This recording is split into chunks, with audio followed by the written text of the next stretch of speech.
ನಮಸ್ಕಾರ ಗೆಳೆಯರಿ, stock market Kannada ಚಾನಲ್ಗೆ ಸ್ವಾಗತ ಸುಸ್ವಾಗತ. ಗೆಳೆಯರಿ, ವಿಡಿಯೋದಲ್ಲಿ ನಮ್ಮ ಮಾರ್ಕೆಟ್ಗೆ ಸಂಬಂಧಪಟ್ಟಂತೆ ಎಸ್ಪೆಷಲಿ ನಾಳೆ ನಮ್ಮ ಮಾರ್ಕೆಟ್ನ ಮೇಲೆ ಇಂಪ್ಯಾಕ್ಟ್ ಮಾಡಬಹುದಾಗಿರುವಂತಹ ಕೆಲವು ಸುದ್ದಿಗಳಿದ್ದಾವೆ. ಅದರ ಬಗ್ಗೆ ತಿಳ್ಕೊಳ್ಳೋಣ. ಜೊತೆಗೆ ಇನ್ನು ಕೆಲವು ಸೆಕ್ಟರ್ಗೆ ಸಂಬಂಧಪಟ್ಟಂತೆ ಕೂಡ ಒಂದಷ್ಟು ಸುದ್ದಿಗಳಿದ್ದಾವೆ. ಹಾಗೆ ಕೆಲವು ಇಂಡಿವಿಜುವಲ್ ಸ್ಟಾಕ್ ಗಳಿಗೆ ಸಂಬಂಧಪಟ್ಟಂತೆ ಕೂಡ ಕೆಲವು ಸುದ್ದಿಗಳು ಬಂದಿದ್ದಾವೆ. ಅವುಗಳ ಬಗ್ಗೆ ತಿಳ್ಕೊಳ್ಳೋಣ. ಮೊದಲಿಗೆ ಡಿಸ್ಕ್ಲೇಮರ್ ಕೊಡಲಿಕ್ಕೆ ಇಷ್ಟಪಡ್ತೀನಿ. ಇಲ್ಲಿ ಕವರ್ ಮಾಡ್ತಿರುವಂತಹ ಯಾವುದೇ ಸ್ಟಾಕ್ ಅನ್ನು ಕೂಡ ರೆಕಮೆಂಡ್ ಮಾಡ್ತಿಲ್ಲ. ನೀವು ಫರ್ದರ್ ಸ್ಟಡಿ ಮೆಡಿಟೇಷನ್ ತಗೊಳ್ಬಹುದು.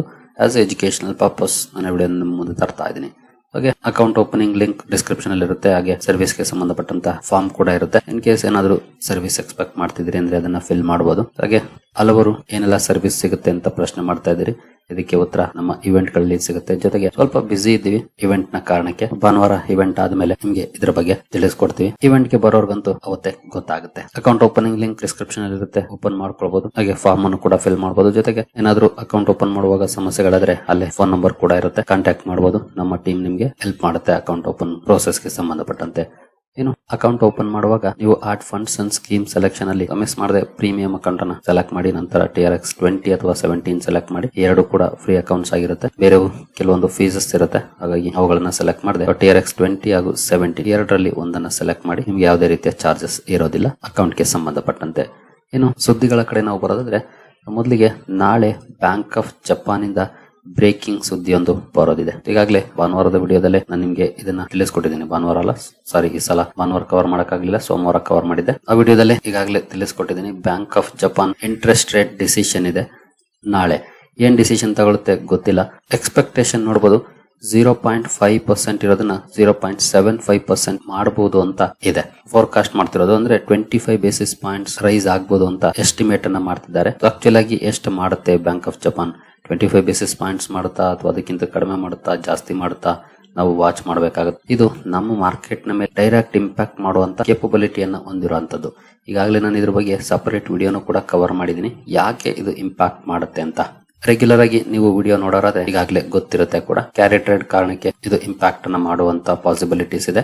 ಬಟ್ ತುಂಬಾ ದಿನದಿಂದ ಈಗಾಗಲೇ ಎಕ್ಸ್ಪೆಕ್ಟೇಷನ್ ಇದ್ದಿದ್ರಿಂದ ಮಾರ್ಕೆಟ್ ಅದಕ್ಕೆ ಅಡ್ಜಸ್ಟ್ ಕೂಡ ಆಗಿರಬಹುದು. ಫ್ಯಾಕ್ಟರ್ಡ್ ಆಗಿದ್ರೆ ಅಂತ ಸಂದರ್ಭದಲ್ಲಿ ರಿಯಾಕ್ಷನ್ ಬರುದೇನು ಕೂಡ ಇರುತ್ತೆ. ಬಟ್ ಸ್ಟಿಲ್ ಕೇರ್ಫುಲ್ ಆಗಿ ನಾವು ವಾಚ್ ಮಾಡಬೇಕಾಗುತ್ತೆ. ನೋಡಬಹುದು, Nifty bulls on high alert as a behind the scenes global trade may snap tomorrow. So bank of Japan ಬಗ್ಗೆನೇ ಈ article. A key decision looming from the bank of Japan on Friday morning as Nifty bulls bracing for turbulence as global investors reassess a behind-the-scenes funding trade that has quietly shaped capital flows into risk assets for years. And the Indian stock market may not be immune if that trade begins to unwind. ಅಂದ್ರೆ ಜಪಾನಲ್ಲಿ ಕಡಿಮೆ interest ಗೆ ಹಣ ಸಿಗ್ತಾ ಇತ್ತು. ಅಲ್ಲಿಂದ ಹಣವನ್ನ ತಗೊಂಡು ಬೇರೆ ಬೇರೆ ಕಡೆ ಗ್ಲೋಬಲ್ ಇನ್ವೆಸ್ಟರ್ಸ್ ಹೂಡಿಕೆ ಮಾಡ್ತಾ ಇದ್ರು. ಈಗ ಜಪಾನ್ ಟ್ರೇಡ್ ಹೈಕ್ ಸೈಕಲ್ ಗೆ ಬಂದ್ರೆ ಅಂತ ಸಂದರ್ಭದಲ್ಲಿ ಅವರು ಔಟ್ ಫ್ಲೋ ತೆಗಿಲೇಬೇಕಾಗುತ್ತೆ. ಇನ್ವೆಸ್ಟ್ ಮಾಡಿರೋದನ್ನ ಸೆಲ್ ಮಾಡಿ ಎಕ್ಸಿಟ್ ಆಗ್ಲೇಬೇಕಾಗುತ್ತೆ, ಅಲ್ಲಿ ತಗೊಂಡೋಗಿ ತಮ್ಮ ಲೋನ್ಸ್ ಅನ್ನ ಕ್ಲಿಯರ್ ಮಾಡ್ಲಿಕ್ಕೆ. ಹಾಗಾಗಿ ಗ್ಲೋಬಲ್ ಮಾರ್ಕೆಟ್ಸ್ ಎಲ್ಲಾನು ಕೂಡ ಇದ್ರ ಮೇಲೆ ಡಿಪೆಂಡ್ ಆಗಿದೆ. Not only Indian market, even American market ಕೂಡ, ಯುರೋಪಿಯನ್ ಮಾರ್ಕೆಟ್ಸ್ ಗಳು ಕೂಡ. ಬಟ್ ಈಗಾಗಲೇ ಎಕ್ಸ್ಪೆಕ್ಟೇಷನ್ ಇದ್ದಿದ್ರಿಂದ ಒಂದಷ್ಟು ಫ್ಯಾಕ್ಟರ್ಡ್ ಕೂಡ ಆಗಿರ್ಬೋದು, ದೊಡ್ಡ ರಿಯಾಕ್ಷನ್ ಕೂಡ ಬರದೇ ಇರಬಹುದು ರೇಟ್ ಹೈಕ್ ಮಾಡಿದಾಗ. ಇದೇ ಕಾರಣಕ್ಕೆ ಈ ವೀಕ್ ಅಲ್ಲಿ ಮಾರ್ಕೆಟ್ ಕಾಶಿಯಸ್ ಆಗಿ ಮೂವ್ ಆಗಿದೆ. ನಿನ್ನೆ ಇವತ್ತು ಪರ್ಫಾರ್ಮೆನ್ಸ್ ಅನ್ನು ನೋಡಿದ್ರಲ್ಲ, ಫ್ಲಾಟಿಶ್ ಆಗಿದೆ. ನಿನ್ನೆ ಸ್ವಲ್ಪ ಡೌನ್ ಆದ್ರೂ ಇವತ್ತು ಫ್ಲಾಟ್ ಕ್ಲೋಸಿಂಗ್ ಕಂಡು ಬಂದಿದೆ. ಅದಕ್ಕೆ ಪ್ರಮುಖ ಕಾರಣನೇ ಈ ರೀತಿಯ ಕೀ ಅಪ್ಡೇಟ್ ಬರೋದು ಬಾಕಿ ಇರೋದು. ಯಾಕಂದ್ರೆ ಇಂತ ಬ್ರೇಕಿಂಗ್ ಸುದ್ದಿ ಬರುವಂತ ಸಂದರ್ಭದಲ್ಲಿ ಯೂಶುವಲಿ ಬಿಗ್ ಪೊಸಿಷನ್ಸ್ ಅನ್ನ ತಗೊಳ್ಳೋದಿಲ್ಲ ಯಾರುನು. ನೋಡೋಣ, ಸೊ ಮೇ ಬಿ ಅಂತ ದೊಡ್ಡ ರಿಯಾಕ್ಷನ್ ಬರದೇ ಇರುವಂತ ಎಕ್ಸ್ಪೆಕ್ಟೇಷನ್ ಇದೆ. ಈಗಾಗಲೇ ಫ್ಯಾಕ್ಟರ್ಡ್ ಆಗಿರ್ಬೋದು ಈ ಎಲ್ಲ ನೆಗೆಟಿವ್ಸ್ ಅಂತ. ಬಟ್ ಸ್ಟಿಲ್ ವಾಚ್ ಮಾಡಬೇಕಾಗುತ್ತೆ ಯಾವ ರೀತಿ ಪರ್ಫಾರ್ಮೆನ್ಸ್ ಬರುತ್ತೆ ಅಂತ. ಒಂದು ಕಣ್ಣಿಟ್ಟಿರಿ. ಮೇ ಬಿ ಮಾರ್ಕೆಟ್ ಓಪನ್ ಆಗೋದಕ್ಕೆ ಮುಂಚೆ ಅಥವಾ ಮಾರ್ಕೆಟ್ ಓಪನ್ ಆದ ಸ್ವಲ್ಪ ಹೊತ್ತಿಗೆ ಈ ಅಪ್ಡೇಟ್ ಬರ್ಬೋದು. ಸಾಧ್ಯವಾದ್ರೆ ನಾನು ನಮ್ಮ ವಾಟ್ಸ್ಆಪ್ ಚಾನಲ್ ಅಲ್ಲಿ ಹಂಚ್ಕೊಳ್ತೀನಿ ಏನ್ ಡಿಸಿಷನ್ ಬಂದಿದೆ ಅಂತ. ಇನ್ ಕೇಸ್ ನೀವು ವಾಟ್ಸ್ಆಪ್ ಚಾನಲ್ ಇನ್ನೂ ಜಾಯ್ನ್ ಆಗಿಲ್ಲ ಅಂದ್ರೆ ಚಾನಲ್ ಡಿಸ್ಕ್ರಿಪ್ಷನ್ ಅಲ್ಲಿ ವಾಟ್ಸ್ಆಪ್ ಚಾನಲ್ ಲಿಂಕ್ ಇರುತ್ತೆ, ಜಾಯ್ನ್ ಕೂಡ ಆಗಬಹುದು. ಇನ್ನು ನೆಕ್ಸ್ಟ್ ಸುದ್ದಿ ಕಡೆ ನಾವು ಬರೋದಾದ್ರೆ ಬ್ಯಾಂಕ್ ಆಫ್ ಇಂಗ್ಲೆಂಡ್ ನ ಇಂಟ್ರೆಸ್ಟ್ ರೇಟ್ ಡಿಸಿಷನ್ ಕೂಡ ಇತ್ತು ಇವತ್ತು. ನೋಡಬಹುದು 25 ಬೇಸಿಸ್ ಪಾಯಿಂಟ್ಸ್ ಕಟ್ ಮಾಡಿದೆ ರೇಟ್ ನ. 4% ರೇಟ್ ಇತ್ತು ಅಲ್ಲಿ, ಈಗ 3.75% ಗೆ ತಂದಿದೆ ಬ್ಯಾಂಕ್ ಆಫ್ ಇಂಗ್ಲೆಂಡ್. ಬಟ್ ಇದು ಮಾರ್ಕೆಟ್ ಪಾಸಿಟಿವ್ ರಿಯಾಕ್ಷನ್ ಏನು ಕಾರಣ ಆಗಿಲ್ಲ. ನೋಡಬಹುದು FTSE slips into red. Actually negative ಆಗಿ ರಿಯಾಕ್ಷನ್ ಬಂದಿದೆ. ಬಟ್ ಎಕ್ಸ್ಪೆಕ್ಟೇಷನ್ ಕೂಡ ಇತ್ತು ಅಂದ್ರೆ 25 ಬೇಸಿಸ್ ಪಾಯಿಂಟ್ಸ್ ಕಡಿಮೆ ಮಾಡಬಹುದು ಅಂತ. ಎಕ್ಸ್ಪೆಕ್ಟೇಷನ್ ಗೆ ತಕ್ಕಂತೆ ರೇಟ್ ಕಟ್ ಆಗಿದೆ ಯುಕೆ ನಲ್ಲಿ. ಜೊತೆಗೆ ಇನ್ಫ್ಲೇಷನ್ ಕೂಡ ಕಡಿಮೆ ಆಗಿದೆ ಅಲ್ಲಿ, ಫಾಸ್ಟರ್ ದನ್ ಎಕ್ಸ್ಪೆಕ್ಟೇಷನ್ ಗಿಂತ ಫಾಸ್ಟ್ ಆಗಿ ಕಡಿಮೆ ಆಗಿದೆ. ಹಾಗಾಗಿ ಕನ್ಸರ್ನ್ ಕಡಿಮೆ ಆಗಿರೋದ್ರಿಂದ ಕಾನ್ಫಿಡೆಂಟ್ ಆಗಿ bank of England rate cut ಅನ್ನ ಮಾಡಿದೆ. ನಿನ್ನೆ ಒಂದು ಸುದ್ದಿಯನ್ನ ಕವರ್ ಮಾಡಿದ್ದೆ. ಓಮನ್ ಜೊತೆಗಿನ ಭಾರತದ ಟ್ರೇಡ್ ಡೀಲ್ ಗೆ ಸಂಬಂಧಪಟ್ಟಂತೆ. ನೋಡಬಹುದು. India Oman sign trade pact to allow duty free access for over 99% of Indian exports. Nearly 99% exports ಗೆ ಯಾವುದೇ ರೀತಿಯ ಟ್ಯಾರಿಫ್ ಇರೋದಿಲ್ಲ ಒಮನ್ ಗೆ ಹೋಗುವಂತದ್ದು. ಆಕ್ಚುಲಿ ಇಲ್ಲಿ ಒಮನ್ ಇಂದ ನಾವು ಜಾಸ್ತಿ ಇಂಪೋರ್ಟ್ ಮಾಡ್ಕೊಳ್ತಿದೀವಿ, ಎಕ್ಸ್ಪೋರ್ಟ್ ಮಾಡ್ತಿರೋದು ಕಡಿಮೆ, ಅರೌಂಡ್ $2.5 ಬಿಲಿಯನ್ ಡೆಫಿಸಿಟ್ ಇದೆ ನಮ್ಮದು. ಬಟ್ ಈಗ ಟ್ಯಾರಿಫ್ ಫ್ರೀ ಆಗ್ತಿರೋದು ಅಥವಾ ಡ್ಯೂಟಿ ಫ್ರೀ ಆಗ್ತಿರೋದು ಒಂದಷ್ಟು ಪಾಸಿಟಿವಿಟಿಯನ್ನ ತರುತ್ತೆ. ಯಾಕೆಂತಂದ್ರೆ ಎಕ್ಸ್ಪೋರ್ಟ್ ಗೆ ಇದು ಅಡ್ವಾಂಟೇಜ್ ಅನ್ನ ತರುವಂತ deal. 99% Indian exports tax free ಅಂತಂದ್ರೆ ಖಂಡಿತ ಅದು ಒಂದಷ್ಟು ಅಡ್ವಾಂಟೇಜ್ ಅನ್ನ ತಂದೆ ತರುತ್ತೆ ಮುಂದಿನ ದಿನಗಳಲ್ಲಿ. ಇನ್ನು ಈ ಡೀಲ್ ಅಲ್ಲೂ ಕೂಡ ಭಾರತ ಸರ್ಕಾರ ಡೈರಿ ಹಾಗೂ ಅಗ್ರಿ ಗೂಡ್ಸ್ ಅನ್ನು ಹೊರಗಿಟ್ಟಿದೆ, ಇವನ್ ಗೋಲ್ಡ್ ಕೂಡ ಹೊರಗಿಟ್ಟಿದೆ. ಸೊ ಇವುಗಳು ಸೆನ್ಸಿಟಿವ್ ಪ್ರಾಡಕ್ಟ್ಸ್ ಅಂತ ಹೇಳ್ತಿದೆ ನೋಡಬಹುದು. ಗೋಲ್ಡ್ ಆಗ್ಬಹುದು, ಅಗ್ರಿ ಪ್ರಾಡಕ್ಟ್ಸ್ ಆಗ್ಬಹುದು, ಡೈರಿ ಪ್ರಾಡಕ್ಟ್ಸ್ ಆಗ್ಬಹುದು. ಇವುಗಳನ್ನ ಈ ಮೂಲಕ ಒಮನ್ನ ಜೊತೆ ಟ್ರೇಡ್ ಡೀಲ್ ಅನ್ನ ಭಾರತ ಮಾಡ್ಕೊಂಡಿದೆ. ಅದರಲ್ಲೂ 2 ವರ್ಷಗಳ ನೆಗೋಷಿಯೇಷನ್ಸ್ ನ ನಂತರ, 2 ವರ್ಷಗಳಿಂದ ಈ ಮಾತುಕತೆಗಳು ನಡೀತಾ ಇತ್ತು. ಫೈನಲಿ ಈ ಡೀಲ್ ಈಗ ಸಾಧ್ಯ ಆಗಿದೆ. ಇನ್ನು ಸೆಬಿ ನಿನ್ನೆ ಹಲವಾರು ಅನೌನ್ಸ್ಮೆಂಟ್ ಗಳನ್ನ ಮಾಡಿತ್ತು. ಬೋರ್ಡ್ ಮೀಟಿಂಗ್ ಆದ ನಂತರ ಎಸ್ಪೆಷಲಿ ಇಲ್ಲಿ ಮ್ಯೂಚುವಲ್ ಫಂಡ್ ಗೆ ಸಂಬಂಧಪಟ್ಟಂತೆ ಎಕ್ಸ್ಪೆನ್ಸ್ ರೇಷಿಯೋಸ್ ಏನಿರುತ್ತೆ ಇದನ್ನ ಕಟ್ ಮಾಡಿತ್ತು, ಅಂದ್ರೆ ಕಡಿಮೆ ಮಾಡುವಂತ ಅನೌನ್ಸ್ಮೆಂಟ್ ಅನ್ನ ಮಾಡಿತ್ತು. ಇದು ಇನ್ವೆಸ್ಟರ್ಸ್ ಗೆ ಹೇಗೆ ಬೆನಿಫಿಟ್ ಅನ್ನು ತರುತ್ತೆ. 10 to 15 BPS cut means for your investments. ಇದು ಇನ್ವೆಸ್ಟ್ಮೆಂಟ್ ನ ಮೇಲೆ ಹೇಗೆ ಇಂಪ್ಯಾಕ್ಟ್ ಮಾಡುತ್ತೆ ಅಂತ ನೋಡಿದ್ರೆ ಆಕ್ಚುಲಿ ಇದು ನಮ್ಗೆ ಪಾಸಿಟಿವ್. 1% ಇತ್ತು ಮುಂಚೆ, ಅದನ್ನ 0.9% ಗೆ ಮಾಡಿದೆ. ಅಂದ್ರೆ ಇನ್ವೆಸ್ಟರ್ಸ್ ಗೆ ಪಾಸಿಟಿವ್. ಯಾಕೆಂತಂದ್ರೆ ಎಕ್ಸ್ಪೆನ್ಸಸ್ ಕಡಿಮೆ ಆಗುತ್ತೆ, ಎಕ್ಸ್ಪೆನ್ಸ್ ರೇಷಿಯೋ ಕಡಿಮೆ ಆಗುತ್ತೆ. ಕಡಿಮೆ ಆಗೋದ್ರಿಂದ ಏನವರು ಫೀಸ್ ಕಟ್ ಮಾಡ್ಕೊಳ್ತಾ ಇದ್ರು ಅದರಲ್ಲಿ ಒಂದಷ್ಟು ಉಳಿಯುತ್ತೆ. ನಾನು ನೆನ್ನೆ ಇದ್ರ ಬಗ್ಗೆ ಈಗಾಗಲೇ ಕವರ್ ಮಾಡಿದೀನಿ, ನೋಡಬಹುದು. Why a small cut can still matter. 10 to 20 basis points ಏನ್ ಕಟ್ ಮಾಡಿದೆ ಇದು ಮಾರ್ಜಿನಲ್ ಅಂತ ಅನಿಸಬಹುದು, ಬಟ್ ಇದರ ಇಂಪ್ಯಾಕ್ಟ್ ಲಾಂಗ್ ಟರ್ಮ್ ಅಲ್ಲಿ ಅಥವಾ ಓವರ್ ದ ಟೈಮ್ ಚೆನ್ನಾಗಿರುತ್ತೆ. ನೀವಿಲ್ಲಿ ನೋಡಬಹುದು, ಇನ್ ಕೇಸ್ 5 years ಇನ್ವೆಸ್ಟ್ಮೆಂಟ್ ಅನ್ನ ಮಾಡ್ತೀವಿ ಅಂತಂದ್ರೆ expected future value with 1.5% fee 16.34 lakhs ಆಗುತ್ತೆ. ಅಂದ್ರೆ 1.5% ಫೀಸ್ ಅನ್ನ ನಾವು ಪೇ ಮಾಡೋದಾದ್ರೆ 16 ಲಕ್ಷ ಅಥವಾ 16,34,000 ಆಗುತ್ತೆ. ಅದೇ 0.2% ಡಿಫರೆನ್ಸ್ ಆಗುತ್ತೆ, 16.5 ಲಕ್ಷ ಆಗುತ್ತೆ. ಅಂದ್ರೆ 16,000 ಜಾಸ್ತಿ ಆಗುತ್ತೆ ಜಸ್ಟ್ 0.2% ಡಿಫರೆನ್ಸ್ ಆಗೋದ್ರಿಂದ.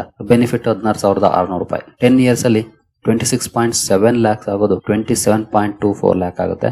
ಅಂದ್ರೆ 54,700 ರೂಪಾಯಿ ಡಿಫರೆನ್ಸ್ ಆಗುತ್ತೆ. 15 years ಅಲ್ಲಿ 1,34,000 ಜಾಸ್ತಿ ಆಗುತ್ತೆ. 20 years ಅಲ್ಲಿ 2,95,000 ಜಾಸ್ತಿ ಆಗುತ್ತೆ.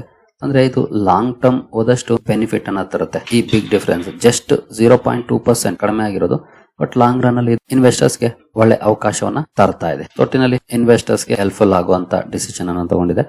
ಖಂಡಿತ ಇದು AMC ಕಂಪನೀಸ್ ಗೆ ಸ್ವಲ್ಪ ನಷ್ಟವನ್ನ ಉಂಟು ಮಾಡುತ್ತೆ. ಅಂದ್ರೆ ಅವರ ಲಾಭಾಂಶವನ್ನ ಕಡಿಮೆ ಮಾಡುತ್ತೆ, ನಷ್ಟ ಏನಲ್ಲ, ಲಾಭಾಂಶವನ್ನ ಕಡಿಮೆ ಮಾಡುತ್ತೆ. ಏನು ಟ್ರಂಪ್ ಟ್ಯಾರಿಫ್ ಗೆ ಸಂಬಂಧಪಟ್ಟಂತೆ ಭಾರತದ ಒಂದು ರಾಜ್ಯ ಅಥವಾ ರಾಜ್ಯದ ಮುಖ್ಯಮಂತ್ರಿ ನರೇಂದ್ರ ಮೋದಿ ಅವರಿಗೆ ಒಂದು ಲೆಟರ್ ಅನ್ನ ಬರೆದಿದ್ದಾರೆ. One of India's richest States says Trump tariffs causing irreparable damage. ಅಂದ್ರೆ ರಿಪೇರಿ ಮಾಡಕ್ಕಾಗದಿರೋ ಅಷ್ಟು ಡ್ಯಾಮೇಜ್ ಅನ್ನ ನಮಗೆ ಕ್ರಿಯೇಟ್ ಮಾಡ್ತಿದೆ ಅಂತ ಲೆಟರ್ ಬರೆದಿದ್ದಾರೆ.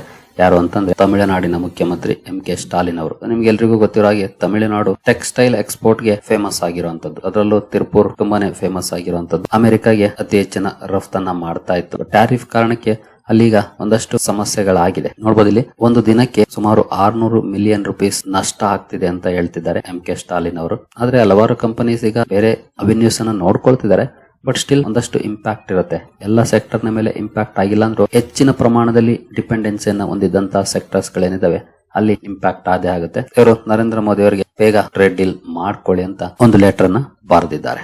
ಏನು ಅಕ್ಸೆಂಚರ್ ಇವತ್ತು ರಿಸಲ್ಟ್ ಅನ್ನು ಅನೌನ್ಸ್ ಮಾಡಿದೆ. ಜೊತೆಗೆ ನೋಡಬಹುದು Q1 ರೆವಿನ್ಯೂ ಫೋರ್ಕಾಸ್ಟ್ ಏನಿದೆ ಅದನ್ನ ಬೀಟ್ ಮಾಡಿದೆ. ಜೊತೆಗೆ ಸ್ಟ್ರಾಂಗ್ AI ಡೀಲ್ ಮೊಮೆಂಟಮ್ ಬಗ್ಗೆ ಕಂಪನಿ ರಿಪೋರ್ಟ್ ಮಾಡಿದೆ. ನೋಡಬಹುದು, $18.74 ಬಿಲಿಯನ್ ರೆವಿನ್ಯೂನ ರಿಪೋರ್ಟ್ ಮಾಡಿದೆ. ಅನಲಿಸ್ಟ್ ಎಸ್ಟಿಮೇಷನ್ ಇತ್ತು $18.52 ಬಿಲಿಯನ್. ಎಸ್ಟಿಮೇಷನ್ ಏನಿತ್ತು ಅದನ್ನ ಬೀಟ್ ಮಾಡಿ ರಿಪೋರ್ಟ್ ಮಾಡಿದೆ ರೆವಿನ್ಯೂನ. ಇನ್ನು ನ್ಯೂ ಬುಕಿಂಗ್ಸ್ ನೋಡಬಹುದು 12% ಇನ್ಕ್ರೀಸ್ ಆಗಿದೆ ಲಾಸ್ಟ್ ಇಯರ್ ಗೆ ಕಂಪೇರ್ ಮಾಡಿದ್ರೆ. ಹಾಗೆ ಅಡ್ವಾನ್ಸ್ಡ್ AI ನ್ಯೂ ಬುಕಿಂಗ್ಸ್ ನೋಡಬಹುದು $2.2 ಬಿಲಿಯನ್ ರೈಸ್ ಆಗಿದೆ ಈ ಕ್ವಾರ್ಟರ್ ಅಲ್ಲಿ. ಇನ್ನು ಕನ್ಸಲ್ಟಿಂಗ್ ರೆವಿನ್ಯೂಸ್ ಅಲ್ಲೂ ಕೂಡ 4% ರೈಸ್ ಆಗಿದೆ. ಇನ್ನು ಜಿಯೋಗ್ರಫಿಕಲಿ ನೋಡಿದ್ರೆ American increase 4%, EMEA revenues grew 8%, Asia Pacific 7% grow ಆಗಿದೆ. ಈ ರೀತಿಯ ನಂಬರ್ಸ್ ಅನ್ನ ಪ್ರೆಸೆಂಟ್ ಮಾಡಿದೆ. ಇವತ್ತು ರಿಯಾಕ್ಷನ್ ಹೇಗಿದೆ ಸ್ಟಾಕ್ ಅಲ್ಲಿ ಅಂತ ನೋಡಿದ್ರೆ ಅಕ್ಸೆಂಚರ್ PLC ಶೇರ್ ಅಲ್ಲಿ, ಅಂದ್ರೆ ಇದು ಅಮೆರಿಕನ್ ಮಾರ್ಕೆಟ್ ಅಲ್ಲಿ ಎಷ್ಟಾಗಿರುವಂತದ್ದು NOSE ನೋಡಬಹುದು, ನ್ಯೂಯಾರ್ಕ್ ಸ್ಟಾಕ್ ಎಕ್ಸ್ಚೇಂಜ್ ಅಂತ 0.03% ಡೌನ್ ಅಲ್ಲಿ ಟ್ರೇಡ್ ಆಗ್ತಿದೆ ಆಸ್ ಆಫ್ ನೌ. ಅಂದ್ರೆ ಪ್ರೀ ಮಾರ್ಕೆಟ್ ಅಲ್ಲಿ ಸ್ವಲ್ಪ ಜಾಸ್ತಿನೇ ಡೌನ್ ಆಗಿತ್ತು, ನಿಯರ್ಲಿ 3%. ನಂತರ ರಿಕವರಿ ಕೂಡ ಆಗಿದೆ. ಆಸ್ ಆಫ್ ನೌ ಸ್ವಲ್ಪ ಮಟ್ಟಿಗೆ ಡೌನ್ ಅಲ್ಲಿ ಟ್ರೇಡ್ ಆಗ್ತಾ ಇದೆ. ಇನ್ನು ನಮ್ಮ IT ಸ್ಟಾಕ್ ಗಳಲ್ಲಿ ಯಾವ ರೀತಿ ರಿಯಾಕ್ಷನ್ ಬಂದಿದೆ ಅಂತ ನೋಡಿದ್ರೆ ನೋಡಬಹುದು, ಇನ್ಫೋಸಿಸ್ ಅಲ್ಲಿ 2.5% ಪಾಸಿಟಿವ್ ಇದೆ. ವಿಪ್ರೋ ಕೂಡ ಪಾಸಿಟಿವ್ ಅಲ್ಲಿ ಟ್ರೇಡ್ ಆಗ್ತಿದೆ. ಅಂದ್ರೆ ಅಕ್ಸೆಂಚರ್ ನ ನಂಬರ್ಸ್ IT ಸೆಕ್ಟರ್ ನ ಮೇಲೆ ಪ್ರಭಾವ ಬೀರುತ್ತೆ. ಇವತ್ತು ಐಟಿ ಸೆಕ್ಟರ್ ಅಲ್ಲಿ ಒಳ್ಳೆ ಪರ್ಫಾರ್ಮೆನ್ಸ್ ಬಂತು. ಈಗ ಎಸ್ಪೆಷಲಿ ಅಕ್ಸೆಂಚರ್ ರಿಸಲ್ಟ್ ಬಂದ ನಂತರ ನಮ್ಮ 2 ADR ಗಳಲ್ಲಿ ಅಂದ್ರೆ ಐಟಿಗೆ ಸಂಬಂಧಪಟ್ಟ ಇನ್ಫೋಸಿಸ್ ಹಾಗೂ ವಿಪ್ರೋ ADR ಗಳಲ್ಲಿ ಒಳ್ಳೆ ಪರ್ಫಾರ್ಮೆನ್ಸ್ ನೋಡ್ಲಿಕ್ಕೆ ಸಿಗ್ತಾ ಇದೆ. ಆಸ್ ಆಫ್ ನೌ ಕ್ಲೋಸಿಂಗ್ ಯಾವ ರೀತಿ ಇರುತ್ತೋ ಗೊತ್ತಿಲ್ಲ, ಸದ್ಯಕ್ಕಂತೂ ಪರ್ಫಾರ್ಮೆನ್ಸ್ ತುಂಬಾ ಚೆನ್ನಾಗಿದೆ. ಅಂದ್ರೆ ಅಕ್ಸೆಂಚರ್ ರಿಸಲ್ಟ್ ಗ್ಲೋಬಲ್ ಐಟಿ ಸೆಕ್ಟರ್ ನ ಅಥವಾ ಐಟಿ ಕಂಪನಿಗಳ ಮೇಲೆ ಇಂಪ್ಯಾಕ್ಟ್ ಅನ್ನ ಮಾಡುತ್ತೆ. ಸದ್ಯದ ಮಟ್ಟಿಗೆ ಭಾರತೀಯ ಐಟಿ ಕಂಪನಿಗಳ ಮೇಲೆ ಪಾಸಿಟಿವ್ ಇಂಪ್ಯಾಕ್ಟ್ ಇದೆ. ನೋಡೋಣ ಕ್ಲೋಸಿಂಗ್ ಯಾವ ರೀತಿ ಇರುತ್ತೆ ಅಂತ. ನಾಳೆ ಐಟಿ ಸೆಕ್ಟರ್ ನ ವಾಚ್ ಮಾಡಬೇಕಾಗುತ್ತೆ. ಇವತ್ತಂತೂ ಐಟಿ ಸೆಕ್ಟರ್ ಅಲ್ಲಿ ಒಳ್ಳೆ ಪರ್ಫಾರ್ಮೆನ್ಸ್ ನೋಡ್ಲಿಕ್ಕೆ ಸಿಕ್ತು.